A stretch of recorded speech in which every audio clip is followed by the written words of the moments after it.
Hello friends, welcome to the onco scholar channel. Last video में हमने discuss किया था pathway analysis using gene set enrichment analysis software. तो last video में हमने बेसिक इंस्टॉलेशन कैसे करनी है इस सॉफ्टवेयर की वो डिस्कस किया था और बेसिक्स ऑफ जीएससीए भी डिस्कस किया था। आज के वीडियो में हम डायरेक्टली देखेंगे कि हम अपने डेटा के साथ जीएससीए कैसे परफॉर्म कर सकते हैं। तो जीएससीए परफॉर्म करने के लिए बेसिकली आपके पास अपना डेटा होना चाहिए और if you are continuing with these videos, तो हमने ऑलरेडी डिस्कस किया है पिछले वीडियोस में कि कैसे आप TCGA के डेटा सेट्स को यूज़ कर सकते हैं to make some hypothesis and analyse some hypothesis. तो उसी में हम कंटिन्यू करेंगे आज की। लेट्स से आपने डिसाइड किया कि आप दो ग्रुप आपने कुछ बनाए ऑफ द पेशेंट्स। तो या फिर लेट्स से आपके पास खुद का डेटा है जिसमें आपने लेट्स से कुछ सेल लाइंस में जीन एक्सप्रेशन प्रोफाइल कराई है। आपके पास दो ग्रुप थे जिसमें एक लेट्स से ग्रुप कुछ नॉर्मल सेल लाइंस का था, कुछ ट्यूमर सेल लाइंस का था। आपने दो ग्रुप्स में कंपेयर किया और आप कंपैरिजन के बाद आपके पास एक डिफरेंशियली एक्सप्रेस्ड जीन्स की लिस्ट है और आप उसमें देखना चाहते हैं कि आपके जो टॉप डिफरेंशियली एक्सप्रेस जीन्स हैं उनमें कौन से जीन सेट्स की, कौन से पाथवेज की एनरिचमेंट है। तो same thing you can do it with C bio portal also. C bio portal पर आपको बहुत सारे पेशेंट्स का डेटा मिल जाता है। तो on the basis of that also you can make two groups. Let's say हमने पिछले वीडियो में डिस्कस किया था, जब हमने डिस्कस किया था how to perform pathway analysis using string software. तो उस वीडियो में हमने क्या किया था, बेसिकली हमने दो ग्रुप्स बनाए थे पेशेंट्स के और उन दो ग्रुप्स में डिफरेंशियली एक्सप्रेस जीन्स निकाले थे। उस जीन्स के लिस्ट को हमने एज एन इनपुट यूज़ किया था इन द स्ट्रिंग सॉफ्टवेयर और उस लिस्ट के बेसिस पे हमने पाथवे एनालिसिस किया था और स्पेसिफिकली हमने जीन ऑन्टोलॉजी के रिजल्ट्स देखे थे। तो आज भी हम उसी मेथड को यूज़ करेंगे for our own data. So we will consider that जो let's say C bio portal से आपने कुछ एनालिसिस किया है और आपको बेसिकली एक जीन लिस्ट मिली है। तो GSA भी उस जीन लिस्ट को एज एन इनपुट यूज़ कर सकता है। तो let's see how actually you can use your own data in the GSA software. तो GSA ऑलरेडी मैंने अपने सिस्टम पर डाउनलोड किया हुआ है। सो आई होप आपने भी डाउनलोड किया होगा और इंस्टॉल किया होगा। So this is the GSA software. I'll just open it. So this is the main page of the GSA software. On the left, you will find the options. In the front, you will have this kind of explanation that what you need to do in the GSA. So let's just quickly see what exactly you require to perform a GSA. So this is the thing. आपको हमने last video में discuss किया था that you need just two things. First is your own data, the second thing you need a data set in which you are actually want to overlap your gene set. तो हमने first thing हमने आज के लिए consideration में रखा है कि आपके पास एक जीन लिस्ट है और आपको पता है। तो gene list is the expression, gene list is your phenotypic annotation जिसमें आपको पता है कि कौन कौन से जीन्स हैं और उनका क्या क्या एक्सप्रेशन लेवल है। तो आपके पास बेसिकली आपके पास अपना डेटा है। Second thing is gene set. तो जीन सेट बेसिकली क्या है, हमने लास्ट वीडियो में जो डिस्कशन किया था कि दैट बहुत सारे जीन सेट्स हैं। तो आपको बेसिकली डिसाइड करना है कि आप किस टाइप के जीन सेट्स में अपने जीन की जो लिस्ट है उसका ओवरलैप करना चाहते हो। तो GSA ऑल्दो आप बिना इस जीन लिस्ट के भी कर सकते हो। In that case that will be a common GSA method. और कॉमन GSA मतलब जो आप बेसिक GSA कैसे काम करता है। तो basic, if you want to use the basic function की जो जो मोस्ट सिंपली यूज्ड फंक्शन है कि आप सिंपली अपना डेटा में जिसमें आपके पास लेट्स से एक्सेल की फाइल में आपके पास जीन एक्सप्रेशन है इन द रोज और ऊपर पेशेंट्स की लिस्ट है। तो आपने पूरा का पूरा जीन एक्सप्रेशन की प्रोफाइल इस सॉफ्टवेयर पर अपलोड कर दी और उस पर मेंशन आपने कर दिया कि let's say on the basis of sixth row, let's say आप उसमें आपकी जीन लिस्ट में मेंशन है on the basis of some gene you want to see, जिसमें वो जीन ज़्यादा है उनमें कौन सा उन पेशेंट्स में कौन सा पैथोलॉजिस्ट है। तो but it is a little tricky, you have to learn it. So उसमें टेक्निकलिटीज़ थोड़ी ज़्यादा हैं। what I'll show you is very basic thing, very simple thing, जो कि आपको बहुत easily लेके जाएगी अपने फाइनल रिजल्ट्स तक। And that is the pre ranked GSA method. तो pre ranked GSA you will find it on the left.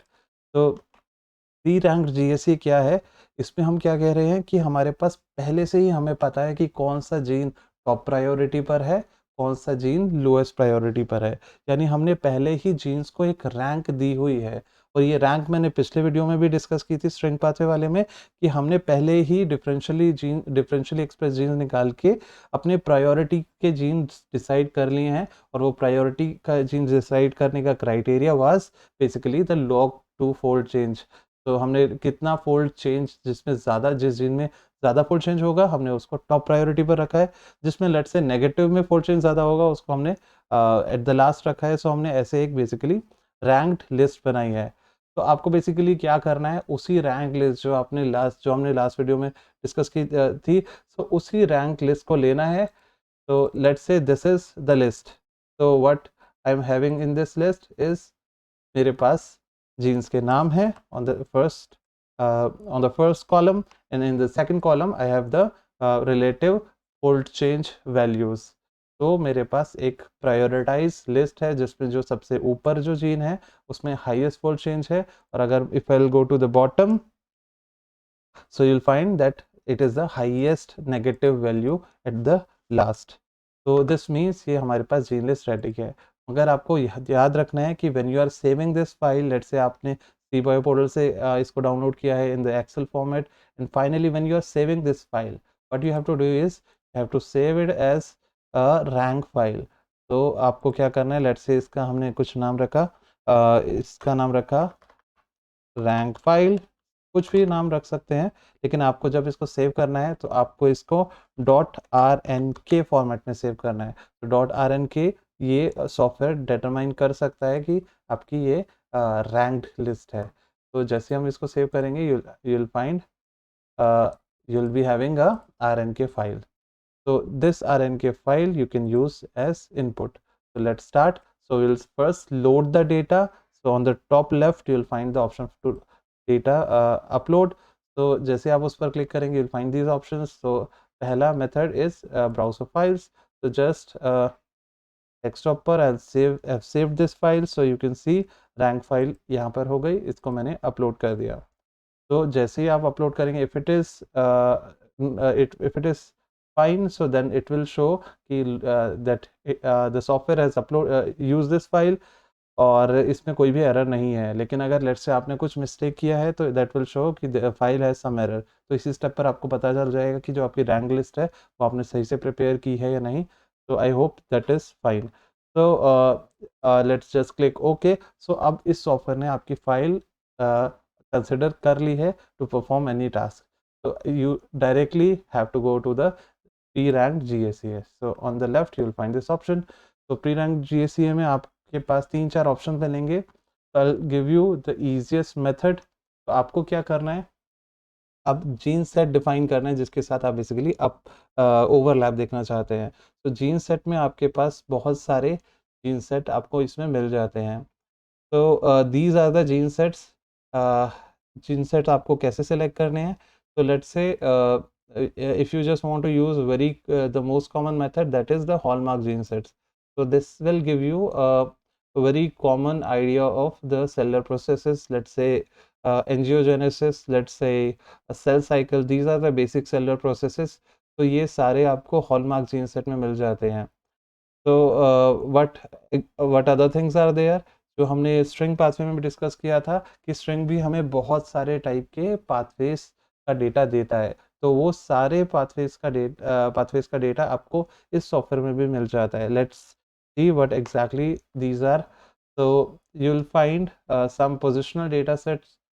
तो पोजिशनल मतलब आपको जीन्स की पोजिशंस का आइडिया मिलेगा। तो there are BioCarta, there is KEGG data. तो केक डेटाबेस के भी डेटा सेट आपको इसमें मिल जाते हैं। रिएक्टोम में आपको मिल जाएगा बेसिकली सेलुलर रिएक्शंस या let's say metabolic reactions. Wiki pathways is another similar data set. So these kind of data sets all are there in this software. So for today's video I'll just use the hallmark data set. तो आपको उस पर select करना है, but the thing is if you just select it and if you press OK, so usually what the software will do, जैसे कि मैंने इस सॉफ्टवेयर को ऑलरेडी यूज़ किया हुआ है, तो ये क्या करता है बेसिकली इंटरनेट से डाउनलोड करता है डेटा सेट की फाइल्स। तो अगर आपके पास एक्टिव इंटरनेट कनेक्शन है तब ये on the first time that will download the gene sets का data.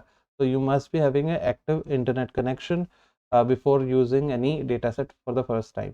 So I'll just click OK after selection of this. So rest thing you can simply use by default number of permutations. Basically ये जो इसका background calculation है which is a little complicated, आज वो हम नहीं discuss करने वाले हैं. तो और फाइल हमारी कौन सी कंसिडरेशन है, that is rank file. So इस फाइल में basically 13,740 जीन्स की लिस्ट है.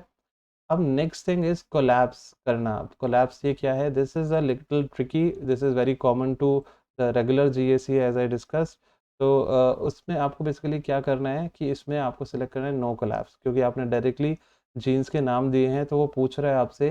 कई बार हम क्या कर सकते हैं कि लेट्स से आपने किसी जीन चिप को यूज़ किया है, gene chip as in case आपने माइक्रो एरे जीन एक्सप्रेशन किया है. तो माइक्रो एरे में क्या होता है, आपको हर एक जीन के रिस्पेक्ट में एक प्रोब मिलता है, तो प्रोब का नंबर होता है. तो ऐसे में आपको इस सॉफ्टवेयर को बताना होता है कि आप जो जीन्स की लिस्ट है वो किस फॉर्मेट में है, क्या वो उनके प्रोब के नाम के फॉर्मेट में है. तो अभी यहाँ पर हमने डायरेक्टली जीन्स की लिस्ट डाली है, तो इसलिए हम इसको सेलेक्ट करेंगे no collapse, that the software can directly use our genes names from the first column. तो आप बस इतना ही सिलेक्ट करेंगे तो आपको नेक्स्ट में चिप का प्लेटफॉर्म यूज़ करने की ज़रूरत नहीं है, एज आई सेड. तो इतना सिलेक्ट करने के बाद you can simply run this software from the bottom of the page. So you will have this option to run. तो जैसे आप रन करेंगे on the left it will show the status of your analysis. तो it will take 1 to 2 minutes. Sometimes it might take a little bit more depending upon the configuration of your system. So but it hardly takes 1 or 2 minutes. So see, this is done. It will show that your analysis is success. तो अब आप यहाँ से क्या कर सकते हैं कि आप अपने बेसिकली जो पाथवे एनालिसिस आपने किया है उसके डेटा पर जा सकते हैं. तो on the bottom you will find the show results folder, this thing. so you can simply select and this will open the folder in your system where this analysis results are, these results have been placed. तो आप इसको simply open कर सकते हैं and you will find the data out there. So see, you have got so many pathways, data for the so many pathways. So you can simply see this is the adipogenesis pathway. And अब हम next in the next video will discuss basically कैसे इसको हम interpret करना है. लेकिन this is all you need to do to perform GSEA software. Let me tell you, it is very easy and it will give you beautiful results to put in your publication. But the only thing is you should be very careful when you are interpreting any pathway analysis results, because it gives you a lot of data and you have to put your mind exactly what you want to do with these kind of pathways, क्योंकि बहुत different directions में आपको data इसमें results मिलते हैं. तो आपको हमेशा याद रखना है when you are using any pathway analysis method, तो आपको याद रखना है एग्जैक्टली किस डायरेक्शन में. हो सकता है आपके पास ऑलरेडी डायरेक्शन हो, लेट्स से आप देखना चाहते हो कि कोई एक स्पेसिफिक पाथवे कितना अल्टर हो रहा है, तो आप फोकस रह सकते हैं अपने पाथवे ऑफ इंटरेस्ट के लिए. लेकिन if you are using it like just to explore what kind of pathways are there, that will give you enormous results. तो आपको थोड़ा वैलिडेट करने की ज़रूरत पड़ सकती है कि whether actually this is happening और not. So this is all for today. In the next video, we will discuss how to interpret these results. So I hope you must have got these points. If you have any query, you can simply comment in the comment box. Thanks for today.